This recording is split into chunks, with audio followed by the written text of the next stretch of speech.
Lisa Grant stood at the massive window of Zephyr Station and watched the ships move through space like tiny lights in the darkness. Her metal arm caught the reflection of the stars as she raised her coffee cup to her lips. The coffee was real. Earth coffee, not the fake stuff most aliens had to drink. That was one of the benefits of being human now. 50 years had passed since the war ended. 50 years since humanity had crushed the alien alliance that tried to keep them as slaves. Lisa remembered those days when she was just a young soldier, fighting for her people's freedom. Now she was the commander of this station that once belonged to the elves, now it belonged to humanity. The door behind her opened with a soft sound. Lisa did not turn around because she knew who it was. Only one person entered her office without knocking first. "Commander Grant," said Arya Moonwhisper in her musical elven voice. "The morning reports are ready for your review." Lisa turned to face the tall elf woman. Arya's pointed ears and silver hair made her look different from humans, but her eyes held the same tired look that many people had these days. The elf wore a human military uniform, but everyone knew she was not really one of them. She was what humans called a liaison officer, which meant she helped translate between her people and the human commanders. "Any problems overnight?" Lisa asked as she took the datapad from Arya's hands. 3 cargo ships arrived from the mining colonies. 2 passenger transports departed for Earth. 1 small protest in Sector 7, but the security teams handled it quickly, Arya reported in the same flat voice she always used. Lisa scrolled through the reports on the pad. The protest was nothing new. Every few weeks, some group of aliens would gather and complain about human rule.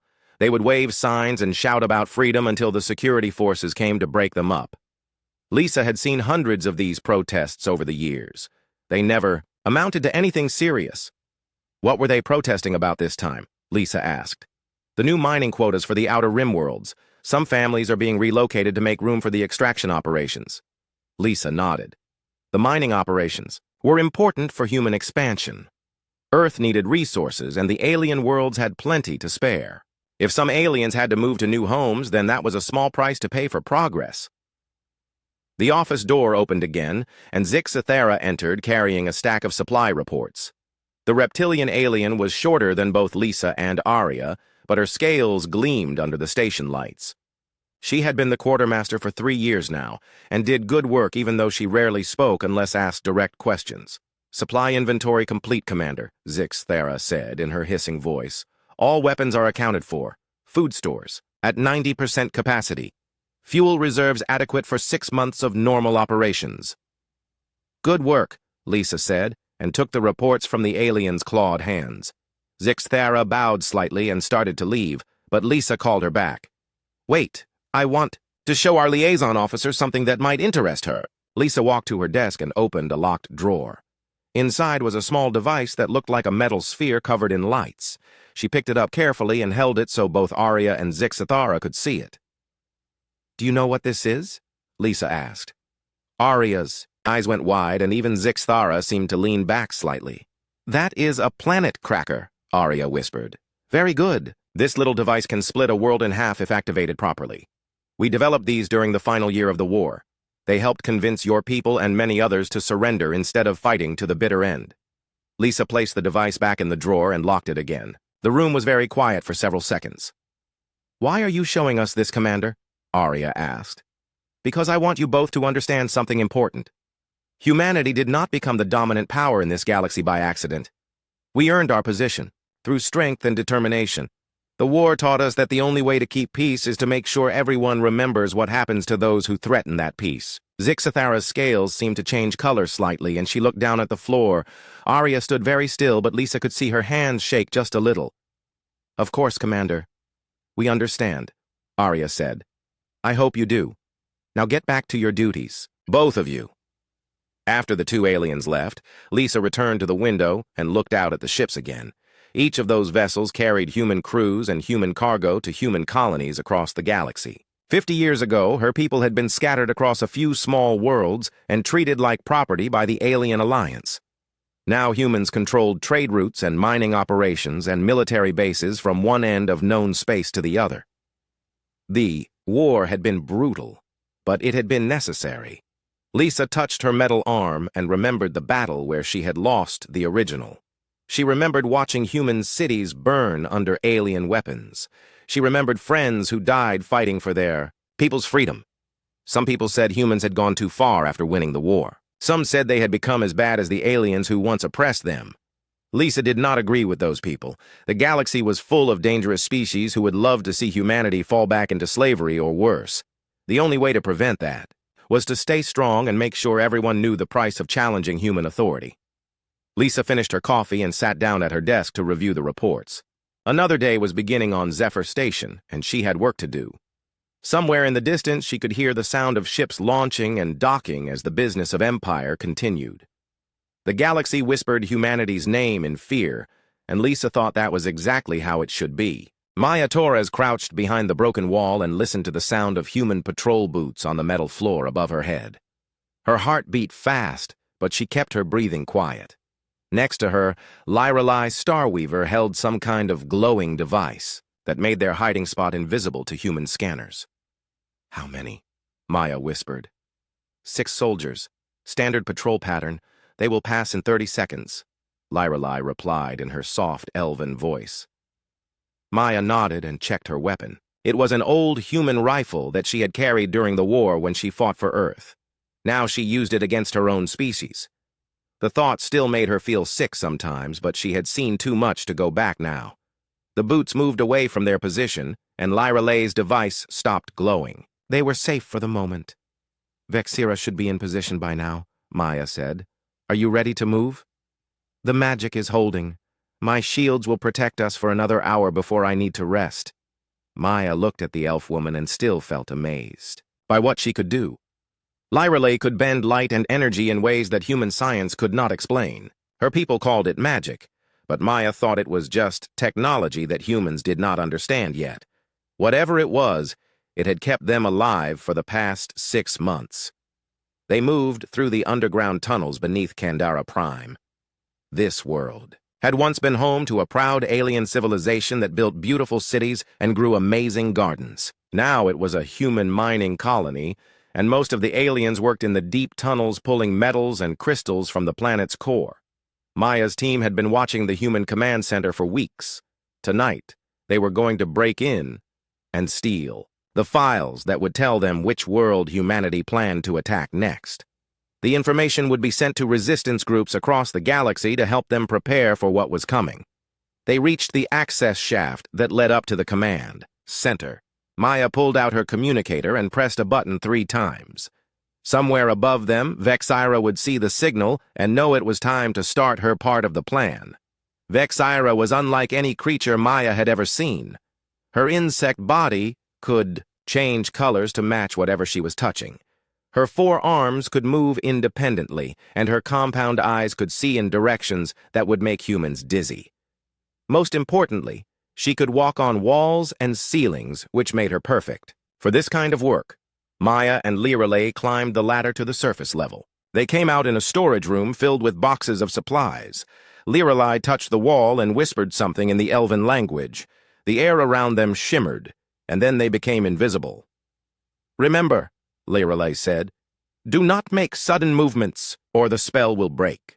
They moved through the corridors of the command center like ghosts. Human soldiers passed within arm's reach, but could not see them. Maya felt strange walking among her own people while hidden by alien magic. These soldiers looked just like the ones she had served with during the war. They had the same uniforms and the same confident way of walking that came from knowing they were the strongest force in the galaxy. They reached the main computer room and found Vexira already inside. The insect woman was hanging from the ceiling, above a human technician who was working at a computer terminal.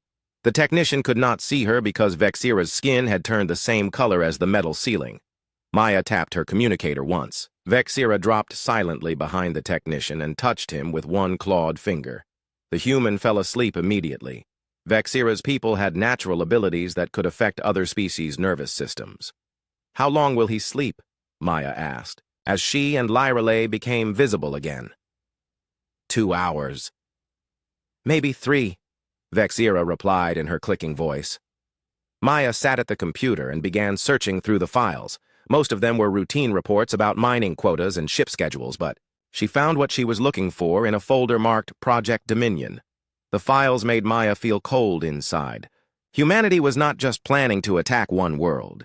They were planning to strip mine 12 different systems and relocate all the alien populations to controlled reservation worlds. Millions of beings would lose their homes so that humans could take their planet's resources. "This is worse than we thought," Maya said as she copied the files to a portable drive. "My people's sacred groves are on this list," Lyrelay said after reading over Maya's shoulder. "They want to cut down trees that have been growing for 1,000 years. The breeding chambers of my hive sisters are marked for destruction," Vexira added. Her voice carried a sadness that made Maya want to reach out and comfort her. Maya finished copying the files, and they prepared to leave. That was when the alarm started blaring throughout the building. "They found us," Lyrelay said. "No, they found something else. Look at the screens." The security monitors showed human soldiers running through the corridors, but they were not searching for intruders. They were responding to reports of attacks on 3 other human installations across the planet. Other resistance cells had chosen tonight to strike as well. "We need to go now," Maya said. "This is our chance while they are distracted." They made their way back through the building, but the corridors were full of soldiers now. Lyrelay's invisibility magic was working, but Maya could see the strain on the elf's face. Keeping 3 people hidden was taking all of her energy. They reached the storage room and climbed back down into the tunnels. Behind them, they could hear Captain Helen Murphy's voice over the communication system ordering all units to search every building on the base. Murphy was the human officer in charge of hunting resistance groups. She was smart and dangerous, and she had been getting closer to finding Maya's team with each passing week. "The files are sent," Vexira said after connecting her communicator to a hidden transmitter. "Resistance groups across the galaxy will have this information within hours." Maya felt a moment of satisfaction, but she knew their work was just beginning. The information they had stolen would help other resistance groups prepare for what was coming, but it would not stop humanity's plans. Only coordinated action across multiple worlds could do that. "What now?" Lyrelay asked. "Now we find more allies. The files show that humans are planning to move against the Outer Rim colonies in 6 months. We need to warn them and help them organize defenses." And if they refuse to listen, Maya looked at both of her alien companions. Lyrelay had lost her homeworld during the war. Vexira had watched her entire hive family die during what humans called a cleansing operation. They had every reason to hate humanity, but they still worked with Maya because they believed in fighting for something better than revenge. "Then we show them what humans did to your people and mine. We show them that cooperation is the only way. Any of us will survive what's coming." They moved deeper into the tunnel system as the sounds of searching soldiers faded behind them. Above their heads, the human empire continued its daily business of conquest and control, but in the darkness, below, resistance was growing, and the galaxy was beginning to remember that there were other ways to live besides fear. Admiral Rebecca Stone stood before the Terran Council in the Great Hall on Earth. The 50 most powerful humans in the galaxy sat in curved rows looking down at her as she prepared to give her monthly report. Behind her, a massive screen showed maps of human territory stretching across thousands of star systems. "Members of the Council," Rebecca began, "I come before you today to report on the state of galactic security and the continued success of our expansion efforts." She touched a control and the screen changed to show recent battle reports and colony statistics. Rebecca had been giving these reports for 20 years now. She was the architect of humanity's victory in the war and the designer of the current system that kept the galaxy under human control. "In the past month, we have established mining operations on 6 new worlds. Resource extraction is ahead of schedule on all fronts. The alien populations in these areas have been relocated to appropriate facilities where they can contribute to our efforts in more suitable ways." Counselor Patricia Bell raised her hand. "Admiral, what about the recent resistance activities? We have reports of coordinated attacks across multiple systems." Rebecca nodded. "The resistance movements are a minor inconvenience, but nothing that threatens our overall security. Small groups of malcontents will always exist when you govern a territory as large as ours. Our security forces are more than capable of handling these situations." "But the attacks are increasing," said Counselor Nancy Wright. "Some of our people are starting to ask if our methods are creating more problems than they solve." Rebecca felt a familiar anger rise in her chest. These politicians had not been there during the war. They had not seen human children sold as slaves in alien markets. They had not watched human colonies burn while alien overlords laughed and counted their profits. Counselor Wright. I would remind you why we fought the war in the first place. The Alien Alliance treated humanity as property. For 300 years, they used our people as workers and soldiers and worse. When we finally rebelled, they tried to exterminate us completely. The only reason any of us are alive today is because we proved that human strength and determination could overcome any enemy. The council chamber was quiet for a moment. Rebecca looked at each face and saw the doubt in some of their eyes. These were mostly younger people who had grown up after the war. They had never experienced alien oppression firsthand. The methods we use today ensure that what happened to our ancestors can never happen again. A little fear is a small price to pay for the safety and prosperity of the human race. After the meeting, Rebecca walked through the memorial gardens on Earth. This place held monuments to every human world that had been destroyed during the centuries of alien rule. She stopped at the memorial for New Hope Colony, where her own grandparents had died during an alien raid. Admiral Stone said, a voice behind her. Rebecca turned to see Luna Nightshade approaching. The ancient elf was one of the few aliens allowed to visit Earth freely. She served as an official historian and cultural advisor to the human government. Ms. Nightshade, what brings you to the memorial today? I wanted to speak with you about some documents my people have recently recovered from our old archives. Documents that I think you should see. Luna handed Rebecca a data tablet containing scanned pages from Elven historical records. Rebecca read through them with growing surprise. The documents show detailed records of the pre-war period from the alien perspective. These records show that many alien species opposed the Hegemony Alliance just as humans did, Luna explained. The insectoid races, the crystal beings, the plant collectives. They were all forced to participate in the oppression of humanity against their will. Rebecca studied the documents more carefully. This shows that some alien groups actually helped human rebels during the early years of the war. Yes. My own people provided weapons and medical supplies to human resistance fighters on 17 different worlds. We did this secretly because the hegemony would have destroyed us if they had discovered our involvement. Rebecca felt confused. The history she knew said that all aliens had been part of the alliance that oppressed humanity. The war had been portrayed as humans against everyone else. Why are you showing me this now? Because I believe you are a person who cares about truth and justice. These documents prove that the galaxy was not divided into human victims and alien oppressors. Many of us were victims together. Rebecca walked to another memorial and read the names carved into the black stone. Thousands of humans had died on this world alone. The anger and pain of those losses had driven her through decades of military service. Even if some aliens helped us, the fact remains that humanity suffered terribly under the old system. What we built after the war protects human interests and ensures our survival. But at what cost, Admiral? The species that helped you during the war now live under the same oppression that humans once faced. How is that justice? Before Rebecca could answer, her communicator buzzed with an urgent message. She read it quickly and felt her blood turn cold. What is wrong? Luna asked. Someone has been broadcasting classified military information across the galaxy. Details about our expansion plans and resource extraction operations. The information is being picked up by resistance groups everywhere. Rebecca called for her transport and prepared to return to military headquarters. As she left the memorial gardens, she thought about Luna's words and the documents she had seen. For 50 years, she had believed that humanity's harsh rule was necessary to prevent another war. But if some of the aliens suffering under human control had actually been allies during the fight for freedom, then maybe the galaxy was more complicated than she had understood. At military headquarters, Rebecca met with Krita, the alien war crimes investigator who worked for the Galactic Justice Commission. Krita was one of the few aliens who had the authority to question human military actions. Admiral Di have been reviewing reports from both human and alien sources about events during and after the war, Krita said in her synthesized voice. I believe we need to discuss some inconsistencies in the official records.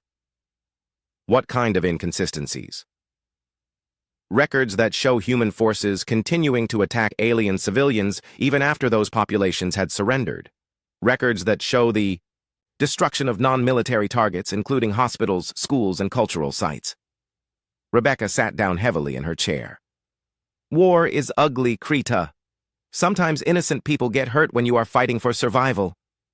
I understand, Admiral. But some of these incidents occurred years after the war had ended. They appear to be acts of revenge rather than military necessity. Krita showed Rebecca files containing testimony from alien survivors and even some human soldiers who had been troubled by orders they received after the official end of hostilities. Admiral, I do not seek to diminish the suffering that humanity endured or the justness of your original cause. But justice cannot be built on continued injustice.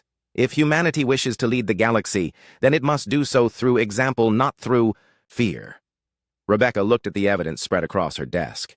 Photos of destroyed alien cities, testimony from witnesses, documents showing that some of humanity's actions after the war had indeed crossed the line from necessary security measures to deliberate cruelty. What do you want from me, Krita?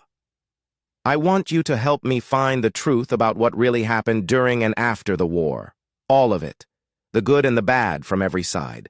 Only when we understand the complete truth can we begin to build something better. Rebecca thought about her grandparents' memorial and the thousands of other humans who had died under alien rule.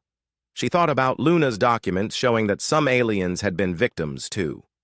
She thought about the resistance groups that were growing stronger every day because they had nothing left to lose. Very well. You will have access to our military archives, all of them. But I want something in return. What do you require?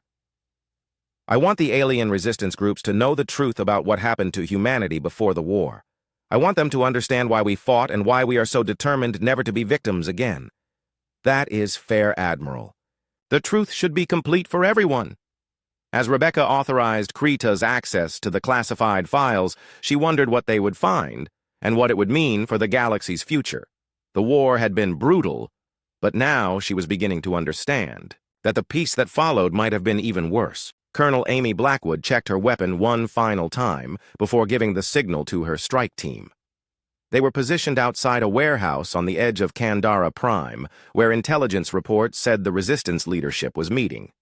Her orders were simple: capture or eliminate the humans working with alien rebels.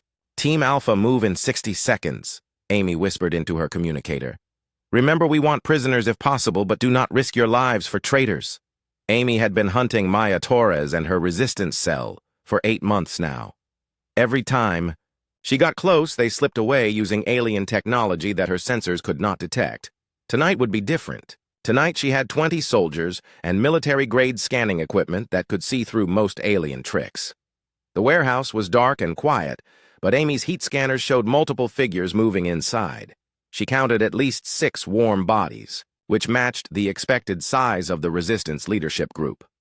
All teams go, Amy ordered. Her soldiers moved in from 3 directions, using silent entry techniques.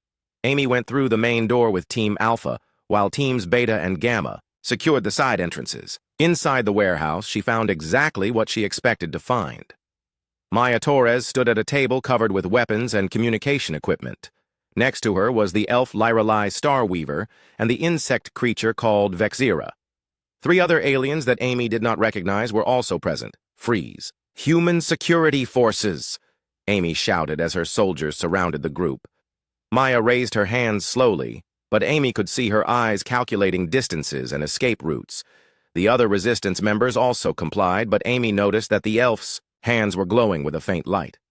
Maya Torres, you are under arrest for treason against humanity and collaboration with enemy forces, Amy announced. Enemy forces, Maya replied. These people are fighting for their freedom just like we once did. They are aliens who threaten human security. You swore an oath to protect humanity when you joined the military. I swore an oath to protect innocent people. That includes the alien families you are planning to relocate in Operation Clean Slate. Amy felt surprised. Operation Clean Slate was classified at the highest levels. How did the Resistance know about the planned relocation of alien populations from the Outer Rim worlds? Sergeant Mitchell, secure the prisoners and confiscate all equipment, Amy ordered. As her soldiers moved forward, the elf suddenly threw her hands up and the warehouse filled with blinding light.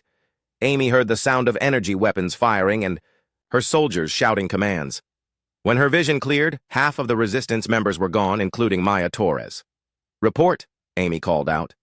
2 aliens captured Colonel. The human female and 3 others escaped through some kind of portal that appeared in the back wall.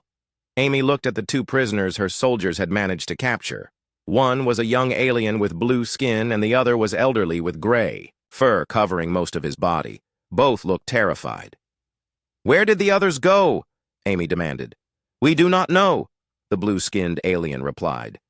"The elf magic took them away, but we were not included."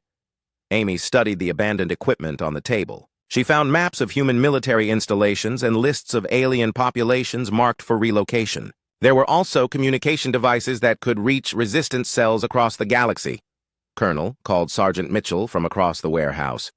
"You need to see this." Amy walked over to where Mitchell was examining a large screen connected to one of the alien computers. The screen showed news broadcasts from 12 different worlds. Each broadcast reported attacks on human facilities that had happened within the past hour. "Coordinated strikes," Amy said. "They are hitting us everywhere at once." Her communicator buzzed with an urgent message from headquarters. Similar attacks were being reported across the entire Outer Rim. Mining facilities, weapon depots, and communication centers were all under assault by organized resistance groups. "Colonel, this is bigger than we thought," Mitchell said. "This is not just local resistance anymore. This is organized rebellion." Amy felt a cold fear in her stomach. During the original war against the Alien Alliance, humanity had succeeded because they coordinated their attacks across multiple systems. Now the aliens were using the same tactics against human forces. "Load the prisoners and equipment. We are returning to base immediately." On the flight back to the military command center, Amy watched the reports coming in from across the galaxy. The attacks were not random acts of terrorism. They were carefully planned strikes designed to disrupt human operations and rescue alien populations before they could be relocated. At headquarters, Amy reported to General Sandra Price, who was coordinating the military response to the attacks. "The Resistance has access to our operational plans, General. They knew exactly which facilities to hit and when to hit them." "That is impossible, Colonel. Operation Clean Slate is classified at the highest levels. Only a few dozen people in the entire military have access to those files." Amy thought about Maya Torres and the other humans who had joined the Resistance. What if the leak is not coming from outside our organization? What if we have sympathizers within our own ranks? "General," Price looked at Amy with sharp eyes. "Are you suggesting that human military personnel are betraying their own species?" "I am suggesting that some of our people might have moral objections to what we are doing to alien populations." "And what exactly are we doing, Colonel?" Amy hesitated before answering. She thought about the alien families she had seen during her previous missions. Children being separated from their parents during relocation operations. Elderly aliens dying in transport ships because the medical facilities were inadequate. Cultural sites being destroyed to make room for mining equipment. "We are doing what we believe is necessary for human security, General." "That is correct, Colonel. And anyone who cannot understand that necessity has no place in the human military." Amy saluted and prepared to leave, but General Price called her back. "Colonel, you will be leading a new operation. We are implementing martial law on all disputed worlds. Any alien found in possession of weapons or communication equipment will be detained indefinitely. Any human found collaborating with resistance groups will be executed for treason. General, with respect, that might make the situation worse. If we increase pressure on the civilian populations, we risk turning more moderates into active rebels." "The time for moderation is over, Colonel.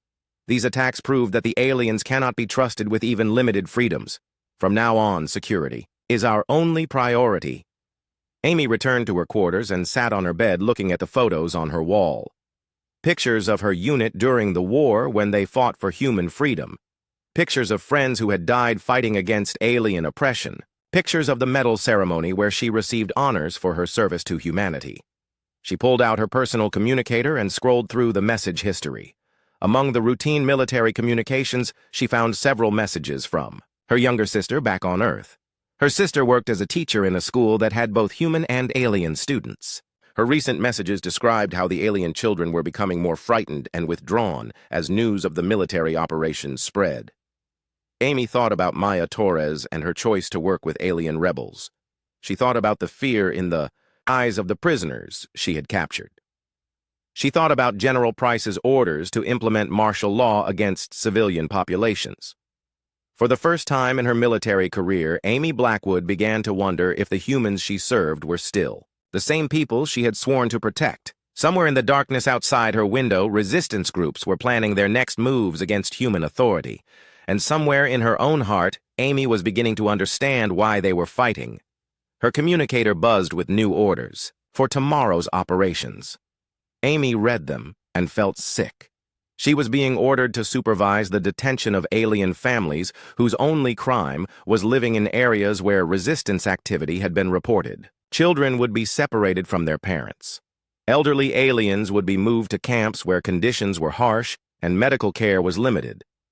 Amy turned off the communicator and lay down on her bed. Outside her window, the lights of the city continued to shine, but the galaxy felt darker than it had ever been before. President Kate Morrison stood at the podium in the great conference hall of Nexus Station. Representatives from every major species in the galaxy sat before her in carefully arranged sections. Humans on one side, aliens on the other, and neutral, synthetic beings serving as mediators between them. 6 months had passed since the coordinated resistance attacks had shocked the galaxy into recognizing that the current system was failing. The attacks had succeeded beyond anyone's expectations and forced both sides to accept that continued fighting would only lead to more death and destruction. We are here today not as conquerors and conquered, but as fellow inhabitants of this galaxy, Kate began. We are here to find a path forward that honors the legitimate needs of all our peoples. In the front row sat Elder Serena Moonglow, representing the Elven Confederacy. Next to her was the voice of the hives, speaking for the insectoid species that had suffered so greatly during and after the war. Behind them sat dozens of other alien representatives, including Luna Nightshade and Krita, who had worked together to document the true history of the conflict. On the human side, Admiral Rebecca Stone sat with her military advisors. Commander, Nova Sterling represented the hardline faction that opposed any compromise with alien forces. Colonel Amy Blackwood was also present, having become an advocate for more moderate policies after witnessing the consequences of harsh military rule. President Morrison, said Elder Serena as she stood to address the assembly, my people appreciate your willingness to seek a peaceful solution. But words alone cannot heal the wounds that have been inflicted over the past 50 years. What do you require from humanity, Elder Serena? Kate asked. We require the return of our sacred sites that have been strip-mined for human industry. We require reparations for the families that have been destroyed by forced relocations. We require genuine representation in any government that claims authority over our worlds. Commander Nova Sterling stood up abruptly. These demands are unreasonable. Humanity fought a war for independence and earned the right to govern this galaxy through strength. We will not surrender that right to the same species that once enslaved us. The voice of the hives responded with a series of harmonic tones that the translation devices rendered into words. Strength without wisdom leads to tyranny. Tyranny without justice leads to rebellion. Rebellion without resolution leads to endless war. The hive mind speaks truth, said Sage Windrunner from the Elven section. The scarred elf woman had become a powerful voice for alien rights after surviving the destruction of her homeworld. Humanity gained freedom through force, but freedom cannot be maintained through force alone. Kate looked around the room and saw the tension between the different groups. Months of careful negotiation had brought them to this point. But she knew the real test was just beginning. Admiral Stone, you have reviewed the historical evidence gathered by Krita and Luna Nightshade. What are your conclusions about the events that led to our current situation? Rebecca stood slowly. The past months had changed her more than she cared to admit. Learning the full truth about the war and its aftermath had forced her to question assumptions she had held for decades. President Morrison. The evidence shows that both humans and aliens committed terrible acts during the war. It also shows that many alien species were victims of the hegemony alliance, just as humans were. Our response to victory was shaped by justified anger, But that anger led us to punish innocent people, along with the guilty. Are you saying that human military policy has been wrong, Admiral? Commander Nova demanded. I am saying that we achieved our goal of protecting humanity, but we lost sight of our values in the process. The humans who fought for freedom 50 years ago would not recognize the empire we have built. Maya Torres entered the hall with her resistance leadership team. She had been granted safe passage to participate in the negotiations after her group proved they could coordinate galaxy-wide operations against human forces. Maya Torres, Kate said, you have seen this conflict from both sides. What solution do you propose? Maya walked to the center of the room where all the delegates could see her. I propose that we admit the truth about what all of us have done and begin building something new based on that truth. What kind of truth? Asked the voice of the hives. The truth that humans were victims before the war and became oppressors after it. The truth that many aliens were also victims, but some alien leaders were indeed oppressors. The truth that justice cannot be achieved through revenge by any species. Lyrelay Starweaver stepped forward holding a device that projected images into the air above the assembly. The images showed scenes from across the galaxy. Human colonies working alongside alien communities. Mixed species research teams developing new technologies. Children of different species playing together in integrated schools. These images show what is possible when we choose cooperation over domination, Lyrelay said. My people's magic combined with human technology could heal worlds that have been damaged by war. Insectoid engineering skills could help build better homes for all species. The galaxy could become richer than any of us can imagine if we work together. Commander Nova shook her head. Idealistic dreams. The moment humans show weakness, our enemies will move to destroy us, just as they tried to do during the war. Then, we make sure no one has reason to see us as enemies, said Colonel Amy. We make sure everyone has a stake in maintaining peace instead of fighting for survival. Zara Prime. The synthetic being who served as chief mediator activated her projection system to display the proposed Galactic Accords. The document outlined a new government structure with shared authority between species and guaranteed rights for all sentient beings. The Accords propose a federal system, Zara explained.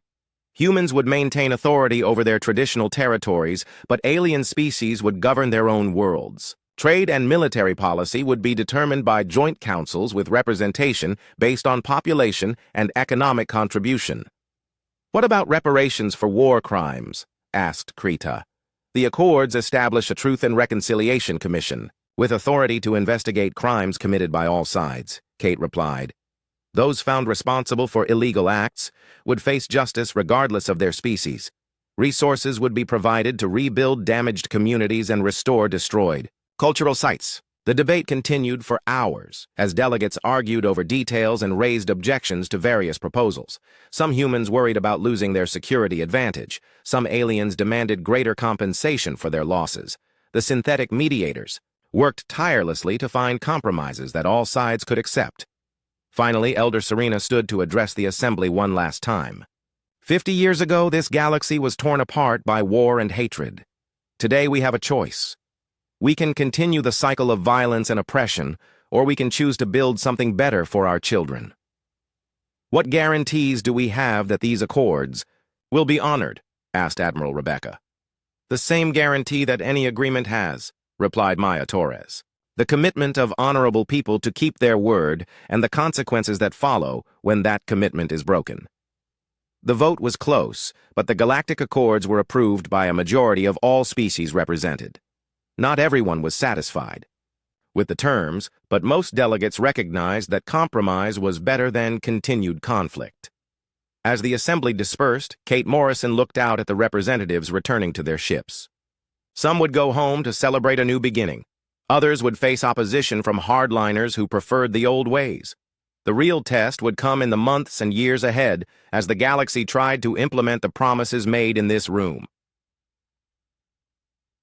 Commander. Nova Sterling approached Kate as she prepared to leave. President Morrison, I want you to know that not all humans support these accords. There are military units that will refuse to accept alien authority over any human territory. Then they will face the consequences of their choice, Commander. The Accords provide for joint security forces to deal with those who threaten the peace from any species. This is not over, Madam President. No, Commander, it is not, but maybe now it can end with something better than fear and hatred. Kate walked to the observation deck and looked out at the stars. Somewhere among those lights were worlds where humans and aliens were learning to live together again. Somewhere else were worlds where old hatred still burned bright and violence seemed like the only solution. The galaxy no longer whispered humanity's name in fear. Now it whispered the names of all its children and hoped they could find the wisdom to share the stars in peace.